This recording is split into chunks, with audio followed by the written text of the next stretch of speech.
Pemirsa, salam Nusantara dimanapun berada. Alhamdulillah kita diberi kesempatan untuk hidup, dan hidup hanya sekali dan akan dipertanggungjawabkan di depan Allah Subhanahu wa taala. Lalu bagaimana cara kita ini hidup baik dan mati juga dengan baik? Sering pada saat khutbah Jum'ah kita mendengarkan khatib, ya ayyuhalladzina amanu taqullaha haqqa tuqatih wa la tamutunna illa wa antum muslimun. Hai orang-orang yang beriman, ittaqullaha, takutlah kepada Allah, haqqa tuqatih, sebenar-benarnya takut. Haqqa jihadi, dengan sungguh-sungguh untuk takut. Apa itu takwa? Imtisalu awamiri wajtinabun nawahi, adalah mengikuti perintah Allah dan menjauhi larangannya. Ini terasa mudah membicarakannya, terasa mudah menyampaikannya, tapi melakukannya agak sulit. Bahkan mungkin sulit untuk kita menjadi takwa, sebenarnya takwa. Coba kalau kita takwa dimaknai mata kita ini tak pernah maksiat. Masya Allah, kita di jalan raya aja segala melihat yang maksiat, buka aurat. Coba kita dengan omongan kita dengan mudah merekam. Mungkin mudah kita juga menyampaikan tulisan di media sosial yang melukai perasaan teman kita nggak terasa. Coba bandingkan dengan penggunaan pendengaran kita.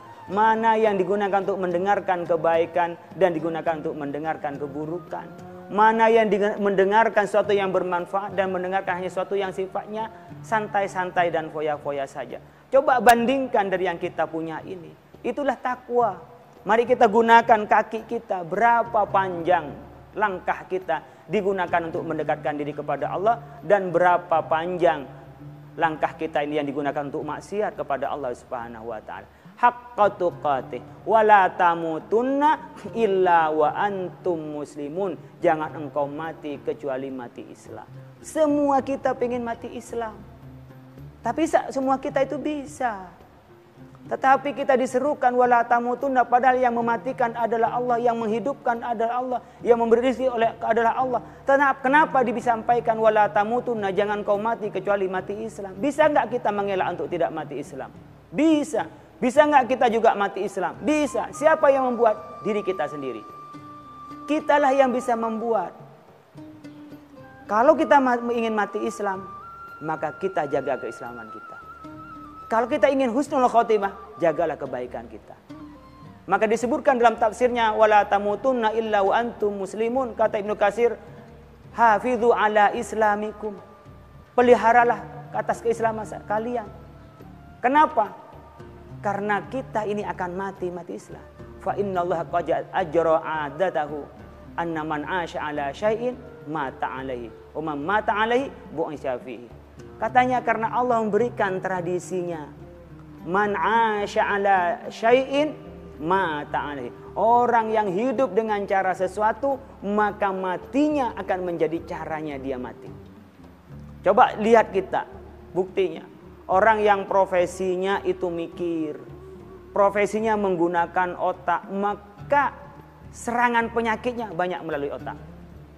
Orang yang bekerja yang di luar seperti sopir, biasanya penyakitnya nggak jauh-jauh dari yang berkenaan dengan sopir. Masuk angin, berkenaan dengan mungkin ginjal, berkenaan dengan juga penyakit yang itu berkenaan dengan profesinya. Dan kita bisa melihat betapa banyak orang-orang preman matinya pada saat dia jadi preman. Betapa banyak orang-orang yang rajin sholat dan sembahyang matinya pada saat dia sujud. Kita bisa menyaksikan lagi ngisi pengajian. Pas ngisi pengajian, oleh Allah dipanggil, baru ayat kedua dan ketiga dia sudah tersungkur meninggal. Kita juga bisa melihat bagaimana orang sedang jingkrak. Bagaimana dia sedang berdansa. Allah panggil ajalnya saat berdansa. Orang yang sedang barangkali menjaga keamanan. Bahkan dia juga barangkali untuk memastikan dia adalah orang yang kuat menjaga keamanan, tapi juga tak sedikit dia meninggal pada saat bentrokan soal keamanan itu. Maka cara hidup seseorang itu adalah memberikan cara matinya seseorang. Wala tamutunna illa wa antum muslimun. Jangan engkau mati kecuali mati Islam. Maka caranya adalah hiduplah Anda dengan cara Islam. Karena dengan cara Islam itu akan memberikan petunjuk cara mati kita.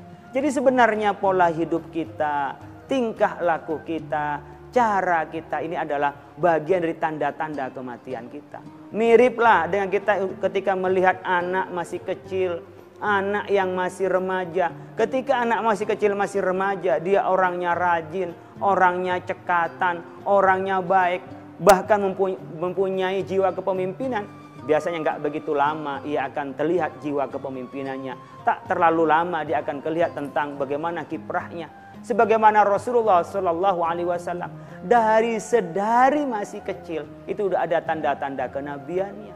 Pada saat Bani Quraisy, pada saat para kabilah itu berantem. Karena apa? Ingin meletakkan Hajar Aswad sebagai kemuliaan daripada para kabilah-kabilah di Arab pada saat itu. Rasulullah ditunjuk sebagai penengah untuk apa? Untuk meletakkan Hajar Aswad itu.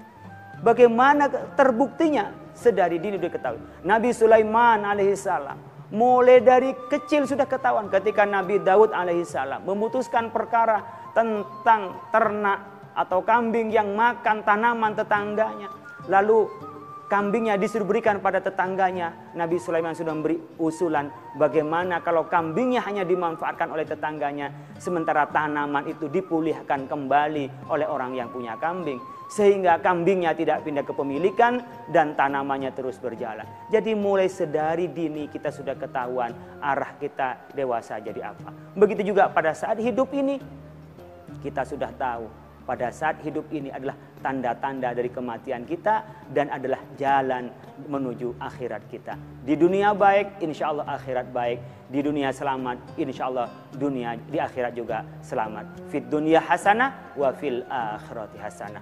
Mudah-mudahan oleh Allah Subhanahu wa taala kita diberi hidayah untuk mengingat kematian, menyiapkan kematian dan mati dengan membawa iman dan Islam dan mendapat ridha dari Allah bersama dengan para anbiya, salihin wa syuhada di surga Allah Subhanahu wa taala. Amin ya rabbal alamin. Kurang lebihnya mohon maaf. Wallahul muwaffiq ila aqwamit thoriq. Assalamualaikum warahmatullahi wabarakatuh.